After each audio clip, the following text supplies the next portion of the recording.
Hello everyone, welcome to our channel. তো এখন আমি আলোচনা করব tension, compression, free body, stress এই সম্পর্কে আর কি ডিটেলস আলোচনা করব। তো ফার্স্টে আমরা দেখব হচ্ছে ফ্রি বডি। ফ্রি বডি জিনিসটা কি? A body is said to be free body if it is isolated from all other connected member. তো আমরা যদি বাংলায় যদি বলি, কোনো বস্তুকে আলাদা করে ধরে তার উপর যে সব বল কাজ করছে সেগুলো আলাদা করে দেখানো। আমরা যদি একটা এক্সাম্পল দেই, আমরা ডায়াগ্রামের মাধ্যমে একটু দেখি।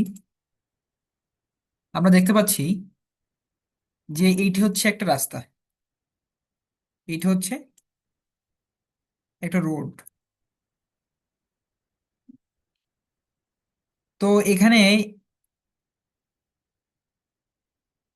একটা ব্লক, তো একজন ম্যান এই ব্লকটা ধরে টানতেছে। আচ্ছা, তাহলে ফ্রি বডি ডায়াগ্রামে আমরা মূলত রিয়াকশন গুলো দেখাবো, যে কোথায় কোন রিয়াকশন কাজ করতেছে। ওকে, তাহলে এই বরাবর এই ব্লকটার ওয়েট কাজ করতেছে, যেটা সিএফডব্লিউ দিয়ে প্রকাশ করা হচ্ছে। এই বরাবর হচ্ছে এর যে রিয়াকশন ফোর্স, যেটা হচ্ছে উপর দিকে কাজ করতেছে। আচ্ছা, এরপরে হচ্ছে এই বরাবর হচ্ছে টেনশন বল, দড়ি যে টানতেছে এই টেনশন বলটা এইদিকে কাজ করতেছে। এবং এইদিকে ফ্রিকশন, ফ্রিকশন যে বলটা আছে এটা এইদিকে কাজ করতেছে। এইটাকে বলা হচ্ছে ফ্রি বডি, অর্থাৎ আমাদের যেদিকে যে ফোর্স গুলো কাজ করতেছে সেইগুলো সেই অনুসারে আমাদের হচ্ছে দেখানো। নেক্সট একটা একটু দেখি। এখানে দেখতে পাচ্ছি, তো এখানে দেখতে পাচ্ছি ফিক্স সাপোর্ট, এখানে একটা ওয়াল আছে, এই ওয়ালের সাথে একটা বিম কানেক্টেড অবস্থায় আছে, আমরা অ্যাজুম করে নিচ্ছি। তাহলে এইটাকে ফ্রি বডি দেখানোর জন্য আমাদের কিভাবে দেখাতে হবে? আমরা দেখাবো যে এই বরাবর হচ্ছে আমাদের ভার্টিক্যাল রিয়াকশনটা কাজ করতেছে, এই বরাবর হচ্ছে আমাদের হরিজন্টাল রিয়াকশন এটা কাজ করতেছে, এবং এই বরাবর হচ্ছে আমাদের মোমেন্টটা কাজ করতেছে। তাহলে এইটাকে বলা হচ্ছে ফ্রি বডি। নেক্সট। আচ্ছা, এখানে দেখতে পাচ্ছি যে এখানে একটা সাপোর্ট, এই সাপোর্ট এর দুই সাইডে দুটো এখানে হচ্ছে দুটো দড়িতে বাঁধা আছে, এবং এখানে একটা নির্দিষ্ট ভরের একটা ম্যাটেরিয়ালস আছে। তাহলে এই বরাবর কি টেনশন বল কাজ করবে। এই যে আমরা যেদিকে যে ফোর্স গুলো কাজ করতেছে এইদিকে হচ্ছে এর ওয়েটটা কাজ করবে, এবং এখানে হচ্ছে থিটা অ্যাঙ্গেল তৈরি করবে ওয়াই অ্যাক্সিসের সাথে। এইটাকে বলা হচ্ছে ফ্রি বডি। নেক্সট আরেকটা দেখি। তো এখানে একটু দেখতে পাই যে এখানে একটা ব্লক স্লোপ অবস্থায় নিচের দিকে পড়তেছে। তাহলে এর ফ্রি বডিটা কেমন হবে? এই ব্লকের এইদিকে ওয়েট কাজ করবে, এইদিকে টেনশন, এই যে দড়িটা আছে এই দড়িটা টেনশন বল কাজ করবে, এই দড়িটা এখানে হচ্ছে রিয়াকশন কাজ করবে, আর এদিকে হচ্ছে এর ফ্রিকশন কাজ করবে। তো এই জিনিসটাকে আমরা বলতেছি ফ্রি বডি। এই যে এখানে দেখতে পাচ্ছি যে উপর দিকে একটা ফোর্স আসতেছে, এবং উপর থেকে একটা ফোর্স আসতেছে এবং নিচ থেকে আরেকটা ফোর্স আসতেছে, যার কারণে কি হচ্ছে, এই যে ম্যাটেরিয়ালস যেটা আছে রাউন্ড শেপের যে ম্যাটেরিয়ালস, এই ম্যাটেরিয়ালসটা কি হয়েছে, সংকুচিত হয়ে গেছে। ঠিক এখানেও যে জিনিসটা দেখতে পাচ্ছি, এখান থেকে একটা ফোর্স, এখান থেকে একটা ফোর্স আসতেছে, যার কারণে এই ম্যাটেরিয়ালসটা এক ধরনের ভাঙনের তৈরি হচ্ছে, অর্থাৎ কম্প্রেশনের কারণে এখানে এক ধরনের ফল্ট ক্রিয়েট হচ্ছে। আর এখানে কি হচ্ছে, এখানে এই বস্তুটা সংকুচিত হয়ে যাচ্ছে, সংকোচন হচ্ছে। এটাকে বলা হচ্ছে কম্প্রেশন, মানে কম্প্রেশন ফোর্সের কারণে এমনটি হচ্ছে। কম্প্রেশন হচ্ছে সবসময় হচ্ছে এই যে ইনওয়ার্ড, ইনওয়ার্ডে কাজ করবে, ইনওয়ার্ড। আচ্ছা, এখন স্প্রিং এর ক্ষেত্রে যদি আমরা একটু দেখি, এই স্প্রিংটা হচ্ছে রেস্ট অবস্থায় আছে। আচ্ছা, যখন একে কম্প্রেশন দেওয়া হবে, প্রেসার দেওয়া হবে, তখন কি হবে, এটা অনেক বড় ছিল, এখন এটা কি হয়ে গেছে, সংকুচিত হয়ে গেছে। আবার যখন কম্প্রেশনটা রিমুভ করা হবে তখন আবার এ কি হবে, আবার এবার বড় হয়ে যাবে।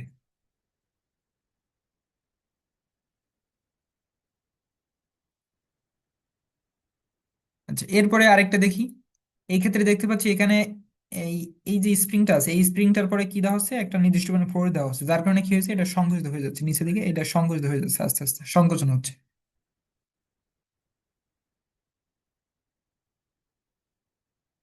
টেনশন, টেনশন কি?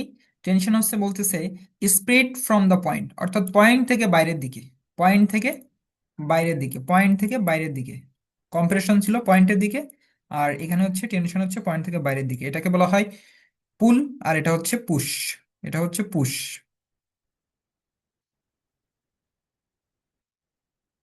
ওকে, তাহলে আমরা একটু দেখে আসি।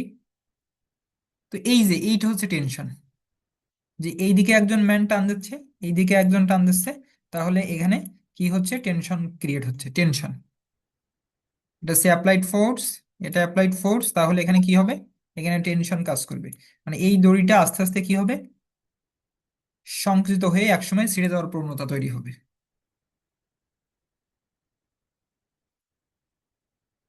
আমরা আরো কিছু দেখি। এই যে টেনশন আমরা এইভাবে দেখাবো, যে এই এক্সটার্নাল অর্থাৎ বাইরের দিকে যাবে, এই চিহ্নটা বাইরের দিকে যাবে।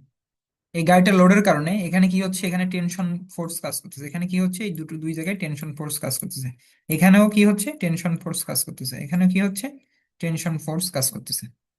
এখানে যদি দেখি, এটা হচ্ছে একটা রাবার, এই রাবারটাকে টান দেওয়া হচ্ছে, তাহলে এক ধরনের ফোর্স, তার কারণে কি হচ্ছে, এই টেনশন ফোর্স, দুই দিকে দুটো টেনশন ফোর্স তৈরি হচ্ছে। আচ্ছা, এখানে দুইজন ম্যান একটা দড়িকে কেন্দ্র করে টান দিচ্ছে, এইদিকে এইদিকে, তখন এখানে টেনশন ফোর্স তৈরি হচ্ছে। আবার এখানে দেখতে পাচ্ছি যে এই সারফেসের সাথে এই একটা বস্তুকে এখানে ঝুলানো অবস্থায় আছে, তাহলে এখানে উপরের দিকে টেনশন বল তৈরি হবে, টেনশন ফোর্স তৈরি হবে। আবার এখানে একটা ক্রেন, ক্রেনে কোনো একটা বস্তু এরকম ঝুলানো অবস্থায় আছে, তাহলে এখানে কি হবে, একটা টেনশন বল তৈরি হবে। এরপরে দেখতে পাচ্ছি যে পাহাড়ের উপরে উঠে হচ্ছে একজন মানুষ, তখন কি হবে, এখানে কিন্তু এই এখানেও এক ধরনের টেনশন বল ক্রিয়েট হবে। তো এখানেও দেখতে পাচ্ছি যে এখানে কি হচ্ছে, এখানে এই যে এখান থেকে এখানে এই যে এই বস্তুটা নিচের দিকে, তাহলে এখানে কি হবে, এই দড়িতে এক ধরনের টেনশন বল ক্রিয়েট হচ্ছে। আচ্ছা, এখন যদি আমরা বিমের ক্ষেত্রে দেখি, বিমের ক্ষেত্রে কোথায় টেনশন কোথায় কম্প্রেশন, তা আমরা দেখতে পাচ্ছি এখানে এখানে একটা সাপোর্ট, এখানে আরেকটা সাপোর্ট। আচ্ছা, তাহলে এইটা হচ্ছে আমাদের কি, এটা হচ্ছে আমাদের কাঙ্ক্ষিত সেই বিমটা। এবং বিমের এটা হচ্ছে আমাদের নিউট্রাল অ্যাক্সিস, এই যে এই বরাবর হচ্ছে অ্যাক্সিসটা হচ্ছে নিউট্রাল অ্যাক্সিস। আচ্ছা, তাহলে এই যে মাছ, এখানে একটা লোড দেওয়া হয়েছে, এখানে একটা লোড দেওয়া হয়েছে, লোড দেওয়ার কারণে দেখা যাচ্ছে যে নিচের সাইডটা আস্তে আস্তে কি হয়েছে, প্রসারিত হয়েছে। তার মানে প্রসারণ মানেই হচ্ছে এখানে টেনশন তৈরি হচ্ছে, এখানে কি তৈরি হচ্ছে, এখানে এক ধরনের টেনশন তৈরি হচ্ছে। আর এই উপরের সাইডটা কি হয়েছে, কম্প্রেশন, অর্থাৎ ই নট দিব তখন আমরা, এই কম্প্রেশন তৈরি হয়েছে, উপরের সাইডটা কম্প্রেশন তৈরি হয়েছে। কোথায় কম্প্রেশন কোথায় টেনশন, বিমের ক্ষেত্রে আমাদের মাথায় রাখতে হবে মাঝ বরাবর আমাদের উপরের সাইডে সবসময় কম্প্রেশন হয়, আর নিচের সাইডে টেনশন হয়। যেহেতু নিচের সাইডে টেনশন হয়, এই কারণে বিমে আমাদের নিচে হচ্ছে বেশি পরিমাণ রড ইউজ করতে হয়, রিইনফোর্সমেন্ট দিতে হয়। যদি আমরা ক্যান্টিলিভার দেখি, ক্যান্টিলিভার ক্ষেত্রে এখানে কি আছে, এই বিমটা এখানে ফিক্সড অবস্থায় আছে, আর এই পোর্শনটা কি আছে, ফ্রি অবস্থায় থাকবে, একে আমরা ক্যান্টিলিভার বলবো। তাহলে ক্যান্টিলিভারের ক্ষেত্রে এখানে লোডের কারণে, এখানে যদি লোডের কারণে এখানে এই নিচের পোর্শনটা কম্প্রেশন তৈরি হবে, আর উপরের পোর্শনটা টেনশন তৈরি হবে, যার কারণে আমাদের ক্যান্টিলিভারের ক্ষেত্রে উপরে হচ্ছে রিইনফোর্সমেন্ট বেশি দিতে হবে, উপরে রিইনফোর্সমেন্ট মানে যেখানে টেনশন হয় সেখানে রিইনফোর্সমেন্ট বেশি দিতে হবে।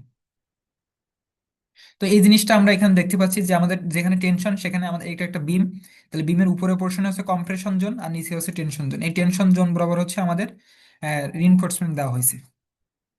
আর কম্প্রেশন জোন বরাবর হচ্ছে আমাদের যে কনক্রিট আছে, সেই কনক্রিট হচ্ছে কম্প্রেশনকে রেজিস্ট করতে পারে। আর টেনশনকে রেজিস্ট করার জন্য আমাদের কি করতে হয়, টেনশন রেজিস্ট করার জন্য আমাদের স্টিল দিতে হয়, কারণ আমাদের কনক্রিট টেনশন রেজিস্ট করতে পারে না, এখানে ফাটল তৈরি হয়, ফাটল ক্রিয়েট হয়, যার কারণে যখন আমরা রিইনফোর্সমেন্ট দেবো তখন এই ফাটলটা সে রেজিস্ট করতে পারবে। আচ্ছা, এখন আসি ট্রাসের ক্ষেত্রে। ট্রাসের ক্ষেত্রেও সেম ভাবে টেনশন কম্প্রেশন হয়, যেমন আমরা দেখতে পাচ্ছি এখানে সাপোর্ট আছে, এখানে সাপোর্ট আছে, এখানে কি হচ্ছে, নির্দিষ্ট লোড আসতেছে, যার কারণে দেখতে পাচ্ছি এখানে টেনশন, এখানে টেনশন, এই মেম্বারটা টেনশন মেম্বার, এই মেম্বারটা টেনশন মেম্বার, এইটা হচ্ছে কম্প্রেশন মেম্বার, এটা কম্প্রেশন মেম্বার, এটাও কম্প্রেশন মেম্বার, আর আবার এইটা টেনশন মেম্বার, এটা টেনশন মেম্বার। তো এটা আমরা অ্যানালাইসিসও করতে পারি, ট্রাশ 101 একটা সফটওয়্যার আছে, ওটা দিয়ে আমরা অ্যানালাইসিস করতে পারি, ট্রাশ অ্যানালাইসিস। ওকে, তো এখানে একটু দেখি আরেকটা ট্রায়াঙ্গেল শেপ। তো এখানে উপর থেকে যদি ফোর্স হয় তাহলে এখানে কম্প্রেশন তৈরি হবে, এখানে কম্প্রেশন, বাট এই নিচের যে মেম্বারটা আছে সেটা হচ্ছে টেনশন তৈরি হবে। আর যদি নিচেই ফোর্স হয়, আর যদি নিচেই ফোর্স হয় তখন কি হবে, উপরের মেম্বারে কম্প্রেশন তৈরি হবে, আর দুই সাইডে এই দুটো মেম্বার হচ্ছে টেনশন তৈরি হবে। তো এটা হচ্ছে আমাদের টেনশন এবং কম্প্রেশনের যে বিষয়টা। ওকে, এখন আমরা দেখবো stress. When a body is acted upon a force, the internal force which is transmitted through the body is known as stress. কোনো একটা ফোর্সের কারণে বস্তুর মানে কি পরিমাণ তার চেঞ্জ আসবে সেটা হচ্ছে স্ট্রেস। যদি আমরা স্ট্রেসকে এভাবে দেই, সিগমা সমান সমান এফ বাই এ অথবা পি বাই এ, অর্থাৎ নির্দিষ্ট এরিয়ায় কি পরিমাণ ফোর্স আসতেছে সেটাকে আমরা কি বলতেছি, স্ট্রেস। এখন এই স্ট্রেস দুই ধরনের হয়ে থাকে, একটা হচ্ছে টেনসাইল স্ট্রেস, একটা হচ্ছে কম্প্রেসিভ স্ট্রেস। আর ফোর্সের ক্ষেত্রে টেনশন ফোর্স আর হচ্ছে কম্প্রেসিভ ফোর্স। তো টেনসাইল স্ট্রেস এবং কম্প্রেসিভ স্ট্রেসটা একটু আমরা দেখি। তো টেনসাইল স্ট্রেসের ক্ষেত্রে কি হয়, বস্তুর ইন্টারনালি পরিবর্তন আসবে। যেমন যদি আমরা এখানে দেখি যে এটা যদি আমাদের একটা বস্তুর হয়, তাহলে দুই সাইডে যদি পি পরিমাণ ফোর্স দেওয়া হয় তখন কি হবে, এই বস্তুটা তার বিকৃতি হবে, পরিবর্তন হবে, পরিবর্তন হয়ে এই দুই সাইডে বেড়ে যাচ্ছে। এটাকে আমরা বলতেছি হচ্ছে টেনসাইল স্ট্রেস, অর্থাৎ ইন্টারনাল একটা চেঞ্জ আসবে বস্তুর ভিতরে ফোর্সের কারণে। এর পরবর্তী যদি আমরা কম্প্রেসিভ স্ট্রেস যদি দেখি, তাহলে কম্প্রেশন দেওয়ার কারণে এখানে এখানে দেখতে পাচ্ছি বস্তুটা এরকম ছিল, এরকম লম্বা ছিল, কিন্তু ইন্টারনালি ভিতরের দিকে ফোর্স দেওয়ার কারণে আমাদের বস্তুটা কি হয়ে গেছে, কিছুটা পরিবর্তন হয়ে গেছে। তখন এরকম হয়ে গেছে, এইটুকুনি এই পরিবর্তন হয়ে ছোট হয়ে গেছে। তো এটাকে আমরা বলতেছি হচ্ছে কম্প্রেসিভ স্ট্রেস। তো এখানে দেখতে পাচ্ছি যে এই যে কম্প্রেসিভ স্ট্রেস দেওয়া হচ্ছে, অর্থাৎ ভিতরের দিকে ফোর্স দেওয়া হচ্ছে, ভিতরের দিকে কি দেওয়া হচ্ছে, ফোর্স দেওয়া হচ্ছে, যার কারণে কি হবে, এই বস্তুটা একটু সংকুচিত হয়ে এরকম একটু মোটা হয়ে যাবে, আবার এখানে এরকম পজিশনে চলে আসবে এই। আচ্ছা, টেনশন ফোর্সের কারণে কি হবে, টেনশন ফোর্সের কারণে এই বস্তুটা একটু সরু হয়ে যাবে, সরু হয়ে যাবে, সরু হয়ে লম্বা হয়ে যাবে, সরু হয়ে লম্বা হয়ে যাবে। তো এটা হচ্ছে আমাদের টেনসাইল স্ট্রেস এবং কম্প্রেসিভ স্ট্রেস। আমরা ট্রাস রিলেটেড আলোচনা করব। তো টেনশন এবং কম্প্রেশন আমাদের সিভিলের ক্ষেত্রে এটা সম্পর্কে জানা খুবই গুরুত্বপূর্ণ, টেনশন এবং কম্প্রেশন।